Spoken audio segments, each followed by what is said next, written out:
All right, so let's look at some concepts here. We're going to get a little more advanced.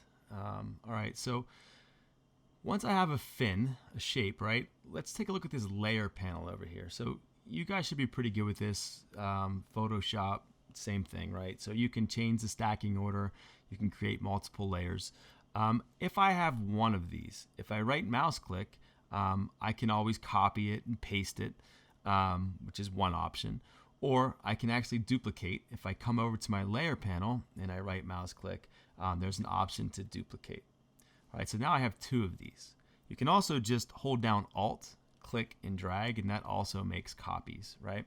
So I have three of the same thing. What I might want to do is take the one that's going to be behind this fish, right? So we're trying to get some overlapping shape. I might take this, and for the fill, I might go a little bit darker. And then I'm going to take my layer and I'm going to drag it underneath the fish. All right. When you do this, though, you want to make sure that you drag in front of the thumbnail.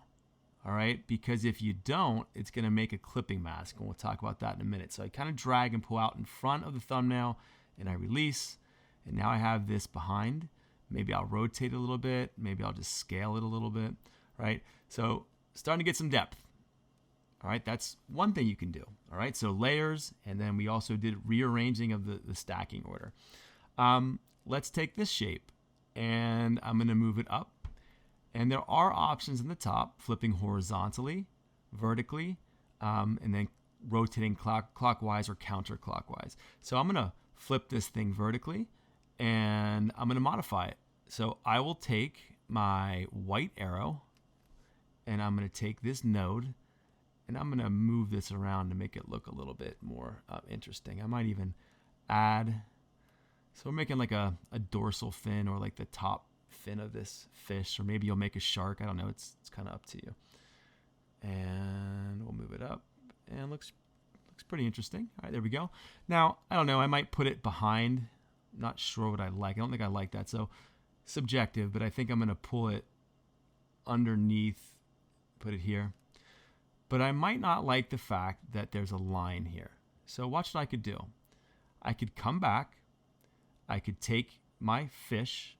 I could add an anchor point. Add an anchor point. So remember, you just click with the white node tool, and that'll add anchor points.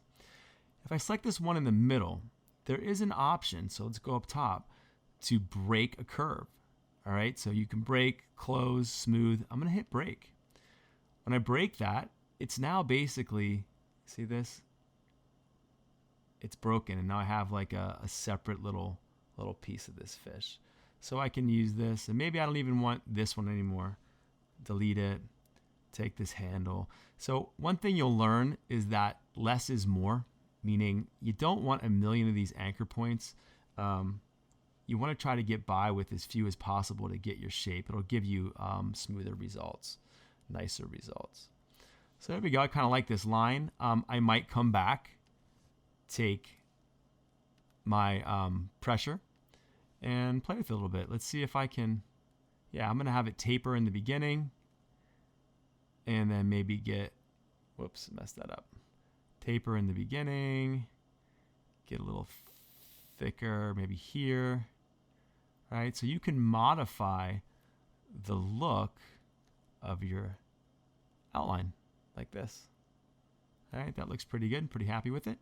Now let's go ahead and take a look at some coloring options and some clipping options.